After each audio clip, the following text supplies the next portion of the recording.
Good morning, everybody. It's Lynn, the leather bag lady. How are you all today?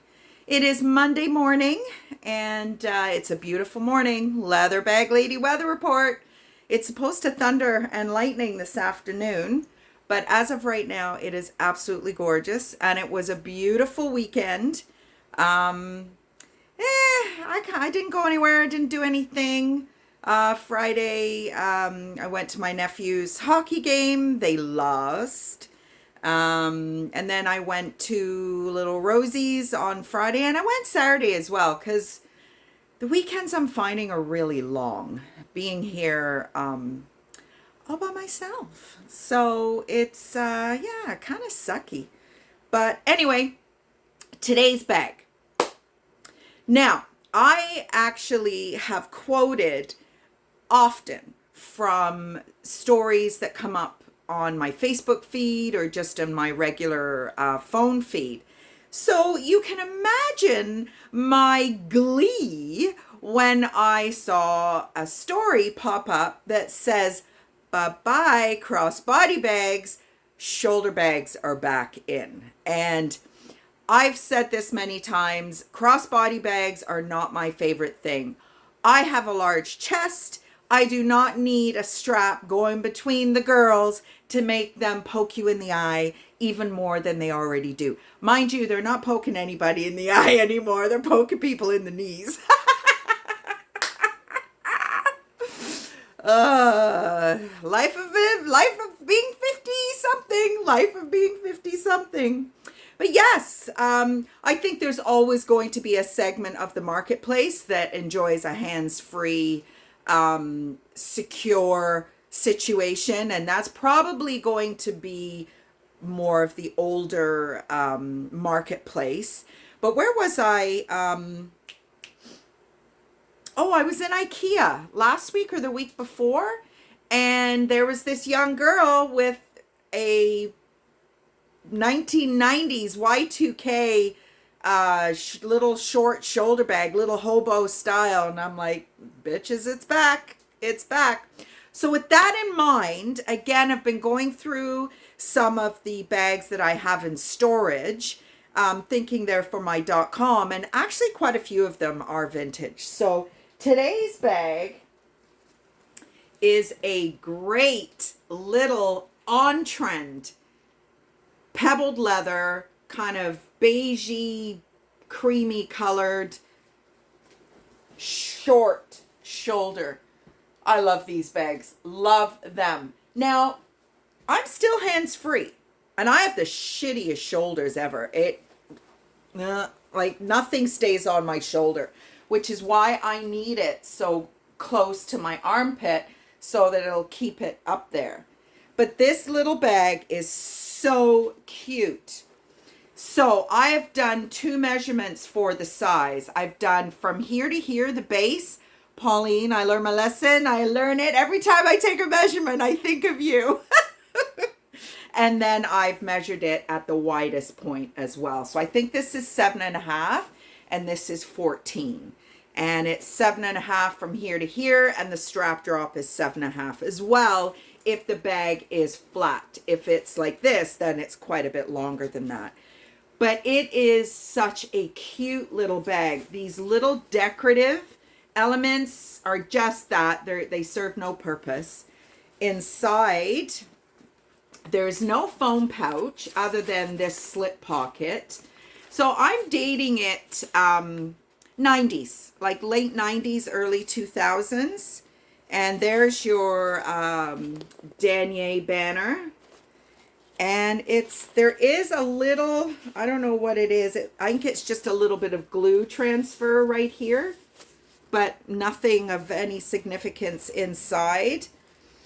Now, there was a little bit of drying along the seams, and I had the perfect Clyde's recoloring cream, and it was amazing. I didn't have to mix. I didn't have to do anything. So now it is as good as new. Now I've listed it as a 7 out of 10, which now I probably will elevate that up to an 8 out of 10 because condition, I mean, because it's just the cutest little bag. So there we go. That has just been listed. And yeah, there we are.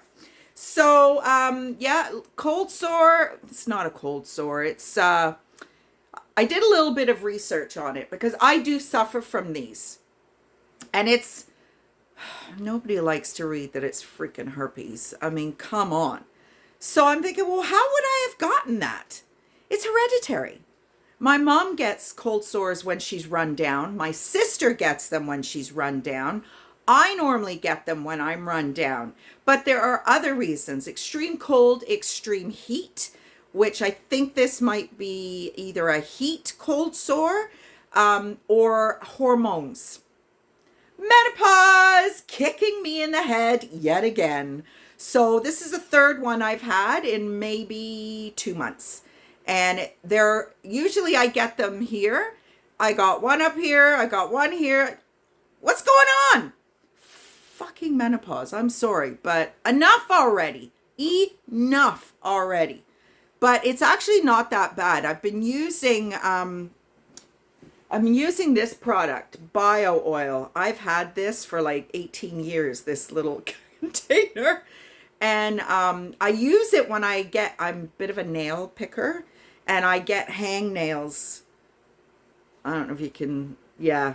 Because I've got such little fat stubby hands. So I'm always pushing my cuticles down to make and I think they're called hammer nails, where they're wider at the top than they are the bottom. So I'm always trying to push down my cuticles so they don't look ridiculous. So this stuff works amazing for hangnails and it's been really good. Friday, it was so painful and it was actually, you could see it was blistering and all that gross stuff. But this has been really good. So welcome to my world. It's, yeah, it's kind of shitty. So anyway, the Grimsby Peach Kings, they lost their game on Friday. And then Saturday, they went away to New Hamburg and kicked their ass. Woohoo! So tomorrow, I will be Peach Kinging again. Didn't get a sweatshirt. They ran out of larger sizes, so they just had smalls and mediums. And you know your leather bag lady is not fitting into a small or a medium. So there's a thrift store, like quite a big thrift store in Grimsby. So I'm gonna check that out over the summer, and maybe I can get like a vintage Peach King sweater. They just celebrated their 100th anniversary this year, so there's a lot of Peach King sweaters out there. So hopefully I can maybe find a vintage one. Might make it a little bit of a project. Anyway, so that is me. That's my weekend. I've got a show this week in Ingersoll, which is a little bit of a drive, which I normally wouldn't do with gas prices being as they are. But I like these ladies. They're a group of quilters that go to a hotel for 2 days, 2 nights, 3 days. And they bring their sewing machines and they just quilt like crazy. So they love the bags. So I'll be taking some of my .com stuff there. And I made a couple of sales from my Facebook page this weekend. Thank you, Vicky. It's every little bit helps right now. I haven't sold a bag in, well, I did sell a couple to my number one customer, Renee. I don't know what you do with these things, girl, but you have amazing taste. But other than Renee, who is almost family now, I haven't sold a bag in over a week. So I don't know what's going on. I need to sort out some other channels of revenue, that's for sure. Anyway, let's get to our Cartier. We've got probably 2 more days of Cartier trivia. So now some of these are a little older just because, again, I did this probably 3 years ago. So yeah, so 2019. And this is 2017 information. So they were the 61st most valued brand in the world in 2017. Interesting to see where they are now. I'm not sure about this one. The Tutti Frutti collection of 1901 with a necklace by the royal family from the 1920s. clearly I need to go over my own notes because that doesn't make any sense. But I can't imagine Cartier having a series called Tutti Frutti. Can you? Probably wouldn't be politically correct today. That's for sure. So Jackie O, JFK's Jackie O, had the most expensive tank watch ever sold. In 2017, it sold for $379,000. It's 18 karat gold, and it was one of 3 that was made in 1963. So now you know I've got to go and Google what a tank watch is, because I don't know what a tank watch is. Cartier is known for a very, very square face, and it has like little accents on either corner, and very scroll lettering, and like very yeah, like Roman numeral lettering, like very classic looking. So that's our 3 points for today. We've got one more day, as I said, and then we will be done with Cartier. And then I'm not sure what's coming up. Oh, I'm not telling you. I'm not telling you what's coming up. I'm not telling you. Anyway, everybody, happy Monday. Hope the start to your week is amazing. And I will talk to you tomorrow. Bye.